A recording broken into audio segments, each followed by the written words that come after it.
What did she do to you? I don't know. How can anyone know about all of them? Well, how do you know if they never come home? Oh, everyone knows it. I think it's a she. Leave it.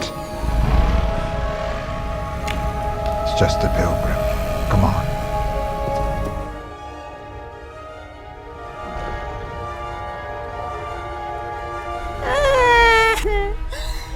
It's not human. Halo semuanya, selamat datang kembali di channel Ruang Film, sebuah informasi untuk kalian penikmat konten spoiler.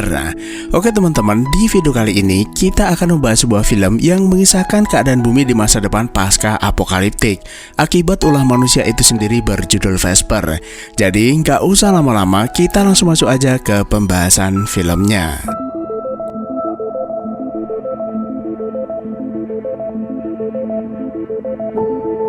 Semua bermula ketika para ilmuwan mencoba menyelamatkan bumi dari krisis ekologi.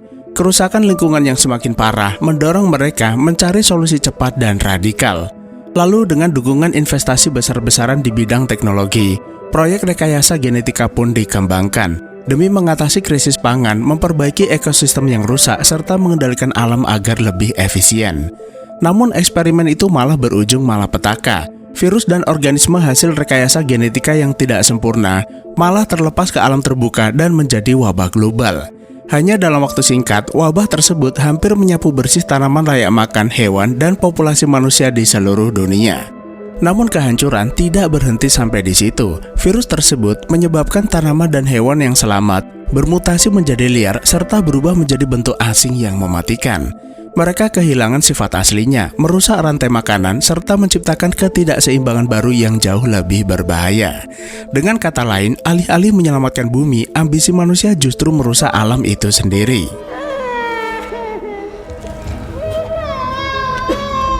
Di tengah dunia yang hancur tersebut, para penyintas pun terbagi menjadi dua golongan. Mereka yang kaya tinggal di kota di dalam benteng raksasa bernama Citadel. Di sana, para elit menyimpan teknologi dan sumber daya terakhir bumi.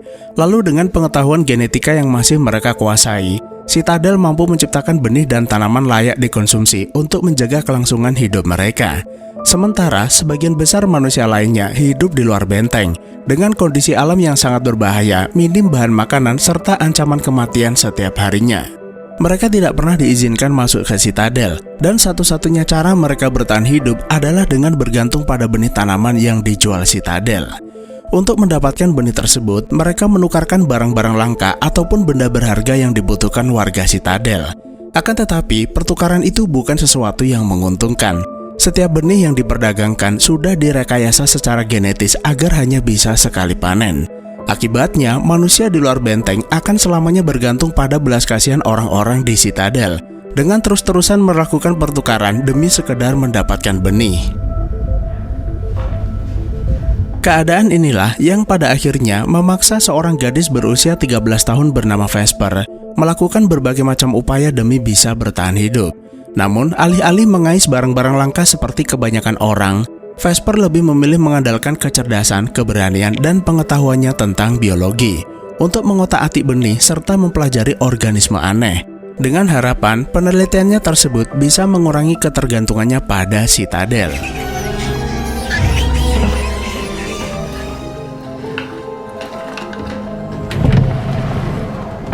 Selain itu, di balik perjuangan hidupnya yang keras, Vesper memikul tanggung jawab lain yang lebih berat, yaitu merawat ayahnya bernama Darius seorang diri yang mengalami kelumpuhan, tidak bisa berbicara, dan terbaring lemah di tempat tidurnya.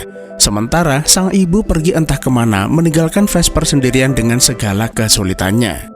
Maka dari itu, demi menjaga sang ayah tetap bertahan hidup, Vesper merancang sebuah sistem penopang kehidupan sederhana untuk menjaga detak jantung dan fungsi organ tubuh agar tetap berfungsi. Dengan catatan, alat tersebut harus terus dialiri daya, karena jika sampai generatornya mati, maka nyawa Darius pun ikut terancam. Namun di lain sisi, Vesper sebenarnya tidak sepenuhnya sendiri. Gadis itu ditemani sebuah drone berbentuk kepala robot yang merupakan peninggalan sang ayah. Dan melalui perangkat itulah Darius bisa berkomunikasi dan mengikuti Vesper kemanapun ia pergi. Atau bisa dikatakan, drone itu merupakan pengganti wujud fisik sang ayah. What did you have to do to get them? Nothing. Oh, Vesper. Suatu hari, Vesper mendatangi bangunan bekas laboratorium, tempat sisa-sisa peralatan penelitian tersimpan di mana Vesper melakukan eksperimennya. Namun, baru juga sebentar, sang ayah mengingatkan kalau baterai drone miliknya hampir habis, lalu menyuruhnya segera pulang. Lalu di perjalanan pulang, Vesper melihat seorang wanita berjubah hitam yang menyebut dirinya peziarah, tengah mengais barang bekas untuk ditukarkan dengan bahan makanan. Hal itu mengingatkan Vesper akan ibunya, yang memutuskan pergi meninggalkan rumah untuk bergabung dengan para peziarah setahun yang lalu. Meski hingga detik ini, sang ayah tidak pernah menceritakan alasan kenapa sang ibu meninggalkan mereka. Dan terkadang saat Vesper bertemu dengan para peziarah, Vesper ingin mengikutinya, berharap suatu hari nanti bisa menemukan ibunya. It's just a pilgrim. Come on. Sesampainya di rumah, Vesper mendapati tempat tinggalnya diobrak-abrik pencuri. Benih tanaman miliknya hilang, sementara generator mesin penopang hidup ayahnya disabotase dan membuat sistem penunjang hidup Darius berada di ambang kegagalan. Untungnya, Vesper bisa segera memperbaikinya. Akan tetapi, kerusakan itu menyebabkan kebocoran bahan bakar yang cukup banyak. Karena itu, Vesper akan pergi ke pemukiman terdekat untuk menemui penjual barang-barang kebutuhan dari Citadel, yang tak lain adalah pamannya sendiri bernama Jonas. Setibanya di sana, Vesper justru tanpa sengaja menyaksikan eksekusi warga terhadap manusia buatan yang disebut Jack. Makhluk hasil bioengineering tersebut dibuat untuk melayani kaum elit Citadel, serta melakukan pekerjaan berbahaya tanpa harus mempertaruhkan keselamatan mereka. Tapi di luar Citadel, makhluk itu dianggap berbahaya, karena bukan sepenuhnya manusia dan dianggap sebagai simbol penindasan Citadel.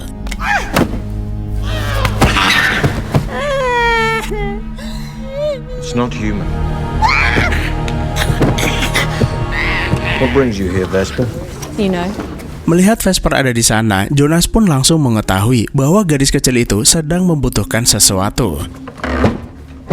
Meski Jonas ini adalah saudara kandung Darius, Jonas bukanlah paman yang murah hati. Di dunia yang keras ini, tidak ada yang namanya barang gratisan.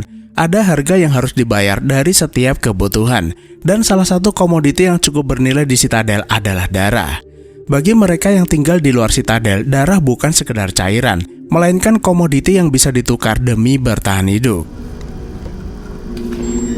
Di sela pengambilan darah, sang paman menawari Vesper tinggal bersamanya, menjanjikan rumah yang nyaman serta perlindungan. Vesper tentu saja menolak. Dia tidak ingin hidup dari belas kasihan orang lain. Terlebih, Vesper tidak bisa meninggalkan ayahnya. Selain itu, Vesper memahami betul sifat buruk sang paman, yang bahkan tega menyedot darah anak asuhnya sendiri untuk dijual ke Citadel demi keuntungan pribadi. Setelah darahnya diambil, bukannya langsung memberi Vesper apa yang ia butuhkan. Jonas malah meminta gadis itu menunggu sampai darah itu terjual ke Citadel, dengan alasan kehabisan stok persediaan. Menyadari dirinya sudah dipermainkan, Vesper mencoba mengambil darah tersebut, tapi dihentikan Jonas lalu mengusirnya dengan kasar. Beruntung, anak asuh Jonas yang kerap dipanggil Skinny, diam-diam membantu Vesper menyelinap masuk ke dalam gudang penyimpanan milik Jonas, lalu membiarkannya mengambil bahan bakar serta beberapa butir benih tanaman.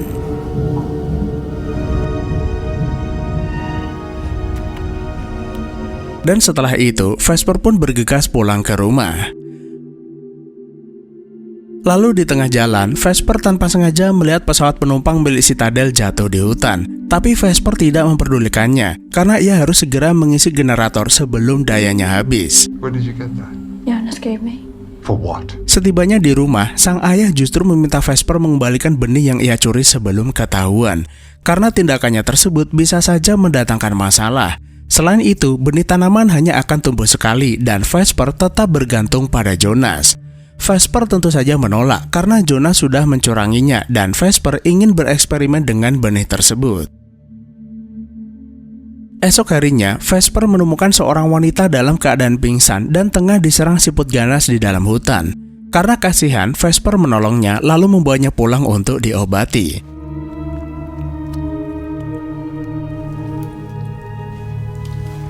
Awalnya, Vesper sempat mengira wanita itu berasal dari pemukiman Wonogiri. Tapi jika dilihat dari pakaian dan ciri fisiknya yang bersih, Vesper menduga dia berasal dari Citadel. Vesper! Setelah sadar, wanita itu memperkenalkan diri bernama Camelia. Semalam, pesawat yang ia tumpangi bersama ayahnya yaitu Elias jatuh di hutan. I'm Camelia. Camelia mengaku mereka ini adalah anggota dari komunitas super kaya di kota Citadel. Meski begitu, Camelia bukanlah tipe wanita yang sok-sokan. Bahkan memohon pada Vesper agar membantunya mencari sang ayah di hutan. Dan sebagai imbalan, dia berjanji memberi segala yang dibutuhkan Vesper. Namun, kehadiran wanita itu justru membuat sang ayah marah, lalu meminta Vesper untuk meninggalkannya di hutan. Tapi Vesper nggak peduli dan tetap berniat menolongnya, karena mungkin Camelia ini bisa menjadi jalan menuju Citadel. You can get help, you can search for him. Lalu di malam harinya, Vesper cerita bahwa dahulu sang ayah merupakan prajurit elit Citadel. Sampai di suatu ketika, sang ayah mengalami kelumpuhan akibat terluka parah dalam sebuah pertempuran. Dan karena sudah dianggap tidak berguna, pihak Citadel pun membuangnya ke dunia luar dan hanya membekalinya sebuah drone usang, beserta alat penopang hidup yang ia modifikasi sendiri. Got hurt. Serving for the Citadel's army. Mendengar itu, Camelia turut berduka atas musibah yang menimpanya, lalu berjanji akan membawanya ke Citadel begitu menemukan ayahnya. My father is a very influential man. You know, if we brought you both to the Citadel, I'm sure they could help him. Pap. Pap. Di tengah pembicaraan tersebut, tanda-tanda vital Darius tiba-tiba melemah. Melihat kepanikan itu, Camelia berusaha tetap tenang, lalu memberinya nafas bantuan untuk menyadarkannya. Can everyone from the Citadel do that? Sesuai janji, Vesper mencari pesawat yang ditumpangi Camelia di keesokan harinya. Namun setelah menemukannya, sang paman yang juga melihat jatuhnya pesawat Citadel itu tiba-tiba datang di lokasi yang sama, membuat suasana menjadi tegang. Saat pintu pesawat itu dibuka, nampak seorang pria dengan luka parah yang tak lain adalah Elias. Close blinds. Dengan sisa tenaganya, Elias berusaha memanggil nama putrinya. Namun alih-alih menolongnya, Jonas justru membekap mulutnya sebagai bentuk pelampiasan atas dendam kesumatnya pada warga Citadel. Vesper mencoba menghentikannya, tapi sang paman terus membekap pria itu sampai meninggal. Not without hoping to clean up first. Awalnya, Jonas mengira Vesper melakukan itu karena rasa kemanusiaannya. Tapi setelah Jonas menemukan selembar kain di dalam pesawat, Jonas menduga ada penumpang lain di dalam pesawat tersebut. We have to inform the Citadel. Lalu di perjalanan pulang, Darius memperingatkan Vesper bahwa Jonas pasti mencari Camelia. Jadi sebaiknya mereka segera menghubungi Citadel demi keamanannya. This is the only one with a transceiver. Tapi masalahnya, satu-satunya orang yang memiliki pemancar hanyalah Jonas. Yang berarti jika ingin menghubungi Citadel, mau nggak mau mereka harus menyelinap masuk ke dalam rumahnya. We didn't find anything. Untuk sementara, Vesper sengaja merahasiakan kejadian itu pada Camelia dengan mengatakan bahwa dia belum menemukan pesawat ayahnya. Di lain sisi, Vesper melihat luka di kakinya telah sembuh sepenuhnya. Camelia sendiri terkesima, ia tidak menyangka obat-obatan Vesper bekerja secepat dan seefektif itu, yang bahkan mampu menandingi pengobatan mereka di Citadel. Malam itu, Vesper mengajak Camelia pergi ke taman rahasianya, sebuah tempat di mana Vesper menyimpan hasil eksperimennya. Di sana terdapat berbagai macam tanaman yang berhasil direkayasa genetiknya, menjadi tanaman jenis baru yang unik dan luar biasa. Bahkan beberapa di antaranya memiliki karakter seakan mengetahui siapa yang menciptakannya. We have to shoot Elias. I've never seen anything like it. Pemandangan itu semakin membuat Camelia terkesima. Mereka harus segera menunjukkannya pada Elias, yang belakangan diketahui merupakan kepala biologi sintetis di Citadel. We both know I won't make it to the Citadel. Di tengah rasa kagumnya, Darius mendekat dan berbisik pada Camelia. Vesper sengaja menunjukkan penelitian itu padanya karena berharap Camelia bisa menjadi jalan untuk membawanya ke Citadel. When did your mother pass away? Sampai di rumah, Camelia bertanya di mana ibunya. Vesper mengaku tidak tahu. Ibunya memutuskan pergi bersama peziarah setahun yang lalu dan tidak pernah kembali. She left us a year ago. She's not dead. Sebelum pergi, ibunya adalah sosok yang menyenangkan. Sampai suatu ketika, dia tiba-tiba kehilangan suaranya. Dan sejak saat itu, keceriaannya mulai memudar dan akhirnya memutuskan pergi dari rumah. What about yours? I never met her. Di lain sisi, Camelia sendiri juga mengaku bahwa ia tidak pernah benar-benar bertemu dengan ibunya, yang membuat keduanya menjadi akrab karena memiliki latar belakang yang mirip. They did a long time ago. Vesper kemudian menunjukkan buku cerita bergambar hewan yang hidup sebelum kehancuran dunia. Camelia berkata dia pernah melihat hewan-hewan tersebut melalui rekaman video dan cerita tentang kehidupan yang pernah ada, sambil menirukan bagaimana mereka bersuara. Meow.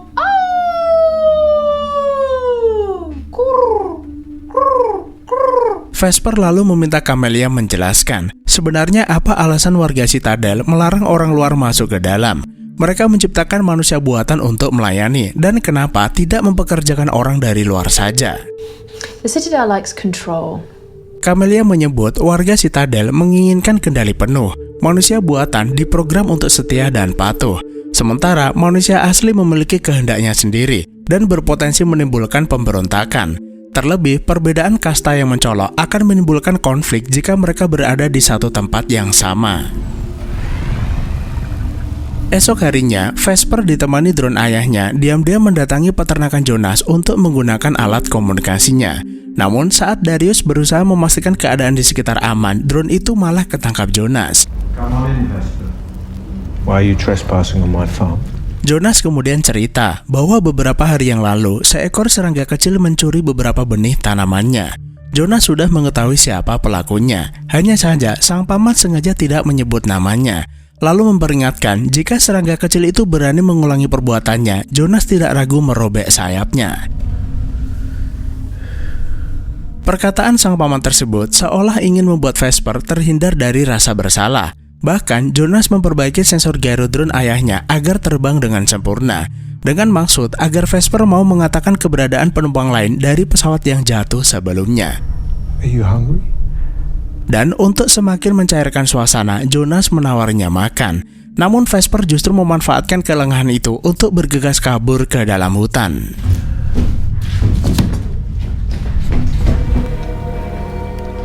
Sampai di tengah hutan, Vesper tanpa sengaja menemukan jasad Skinny tewas terbunuh, yang besar kemungkinan pelakunya adalah Jonas. Dan sialnya, Jonas ternyata menyelipkan alat pelacak di dalam drone miliknya dengan alasan memperbaikinya, sehingga hanya dalam waktu singkat anak asuh Jonas bisa menemukannya.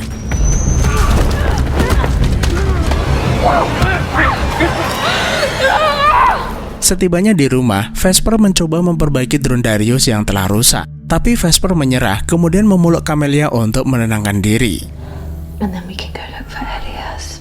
Lalu di momen tersebut, Vesper berterus terang bahwa sebenarnya Elias sudah meninggal, kemudian membawa Camelia ke dalam hutan untuk melihat jasad sang ayah. He's dead. Saat mencoba menenangkan Camelia, Vesper tanpa sengaja melihat bekas luka di belakang lehernya, yang pada akhirnya membuat Camelia berterus terang bahwa sebenarnya dia adalah manusia buatan, tapi tidak seperti kebanyakan yang lainnya. Camelia memiliki perasaan, kecerdasan, dan kehendak bebas, sesuatu yang membuatnya berbeda dan menjadikannya ciptaan paling sempurna. Bahkan Elias memperlakukannya seperti putrinya sendiri. Creating an intelligent jug, it's a major crime. I'm different. He created me. Namun hal tersebut justru menimbulkan masalah besar, karena menciptakan manusia buatan yang memiliki kecerdasan merupakan kejahatan besar. Karena itulah Elias membawanya kabur dari Citadel, sampai akhirnya drone militer berhasil melacak mereka, kemudian menembak jatuh pesawatnya. Pengakuan Camelia tersebut membuat Vesper kecewa, karena secara tidak langsung memupuskan harapan Vesper pergi ke Citadel. Sampai di rumah, Vesper mengurung Camelia di kamarnya, lalu berusaha memperbaiki drone tersebut. Setelah berhasil menyala, Vesper memberitahu ayahnya bahwa Camelia adalah manusia buatan dan akan menyerahkannya kepada Jonas untuk dieksekusi. She lied to us. She's a jug. Don't be too hard on her. Namun bukannya mendukung Vesper, Darius justru menasihatinya agar tidak terlalu keras pada Camelia. Manusia buatan hanya menuruti perintah tuannya dan tidak memiliki pilihan sendiri. Sementara itu, Camelia yang merasa dirinya tidak berharga mencoba bunuh diri, tapi aksinya itu diketahui Vesper yang segera menghentikannya. I found out why I wasn't doing what I was supposed to. Saat melihat Camelia, Vesper tiba-tiba mendapat sebuah ide, lalu meminta izin apakah dia boleh mengambil sampel darahnya untuk diteliti. Camelia pun mengizinkannya, dan setelah hasilnya keluar, Vesper mendapati bahwa struktur DNA miliknya sengaja dikunci, sehingga hal itu membuat Vesper kesulitan mengungkap rahasia penciptaan tubuhnya. Jika rahasia genetika itu terungkap, bukan tidak mungkin Vesper bisa membuat benih itu tumbuh berkali-kali. See this part here? Namun di lain sisi, Camelia justru mengungkap fakta yang selama ini tidak diketahui dunia luar. Citadel sebenarnya tidak seperti yang ia bayangkan. Meski permukaannya indah, tapi kota itu ibarat sungai yang membeku. Dan satu-satunya alasan dia tetap hidup hanyalah Elias. Frozen river, the surface. You wouldn't like it in the Citadel.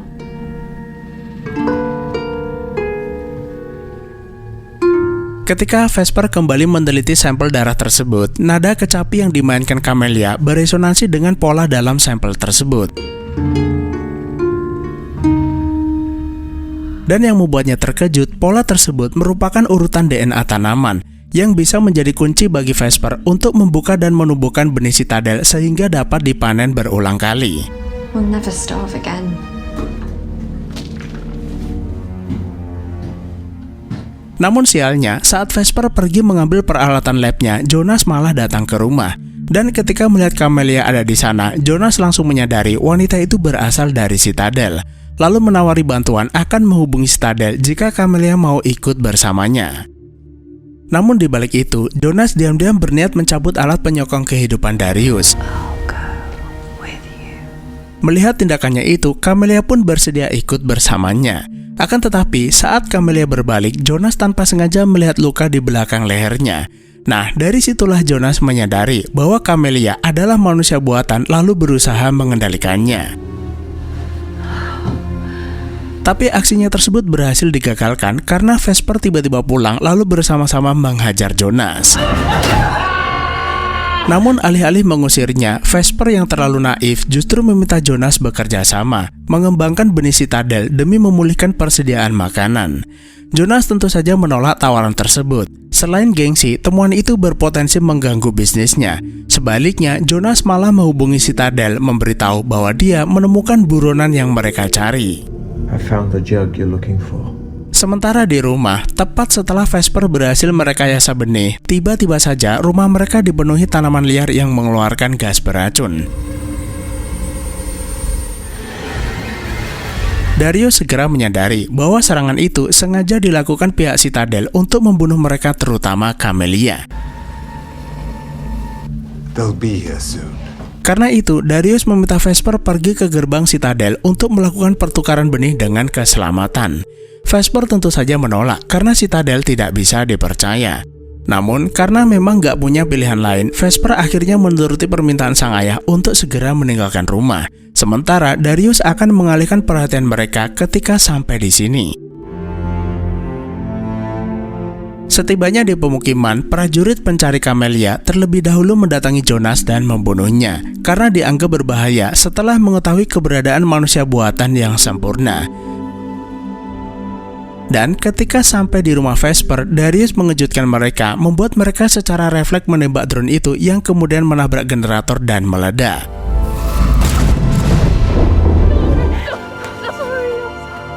Ledakan itu membuat Vesper ingin pulang untuk memastikan keadaan sang ayah. Tapi Camelia menahannya dan mendesaknya segera pergi. Sayangnya, keberadaan mereka lebih dulu diketahui prajurit. Vesper dan Camelia pun mencoba bersembunyi.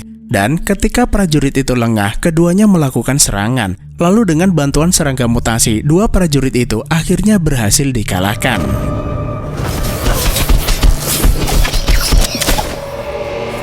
They won't stop until they get me. Meski mereka berhasil selamat, Camelia menyadari bahwa Citadel tidak akan berhenti mengejarnya. Karena itu, Camelia memutuskan menyerahkan diri demi mengakhiri perburuan, sehingga Vesper bisa tetap hidup dan melanjutkan mimpinya untuk menumbuhkan benih tanaman di dunia luar. Vesper tentu saja menolak dan memohon agar Camelia tetap bersamanya. Namun tiba-tiba Camelia memeluk Vesper dengan lembut dan melakukan sesuatu yang membuat gadis kecil itu tidur dalam mimpi yang indah. Dan tak lama setelah itu, prajurit susulan menemukannya kemudian membawa Camelia ke Citadel. Esok paginya, Vesper terbangun tanpa Camelia di sampingnya, lalu kembali ke rumahnya yang sudah hancur untuk mengambil benih penelitiannya. Lalu dari kejauhan, Vesper melihat anak asuh Jonas mendatanginya, kemudian bersama-sama mengikuti seorang peziarah, hingga sampailah mereka di tempat para peziarah berkumpul. Di sana, mereka membangun sebuah menara dari rongsokan yang mereka kumpulkan. Semua peziarah itu menutupi wajahnya, membuat Vesper tidak bisa mengenali yang mana ibunya. Film ditutup dengan adegan Vesper memanjat menara tersebut. Dari puncaknya, Vesper menatap kota Citadel yang berdiri megah dari kejauhan. Kemudian melepaskan benih tanaman itu ke udara lalu membiarkannya terbawa angin, agar tumbuh secara alami dimanapun benih itu jatuh, yang menandai awal kehidupan baru yang bebas dan akhirnya film pun selesai. Nah, jadi teman-teman, film ini seakan mengingatkan kita bahwa tindakan di luar batas, seperti mencoba memanipulasi alam demi memperbaikinya, justru mempercepat kehancuran, yang berarti manusia harus bijak dalam setiap tindakan dan menjaga batas moral. Sementara perjalanan hidup yang dijalani Vesper menunjukkan bahwa keberanian, kreativitas, dan ketekunan bisa menumbuhkan harapan baru, yang membuktikan bahwa kehidupan selalu menemukan cara untuk bertahan, dan kita memiliki kekuatan untuk menciptakan perubahan sekecil apapun itu demi masa depan yang lebih bebas. Jadi cukup sekian saja, terima kasih udah menonton, sehat selalu buat teman-teman dan sampai jumpa di next video.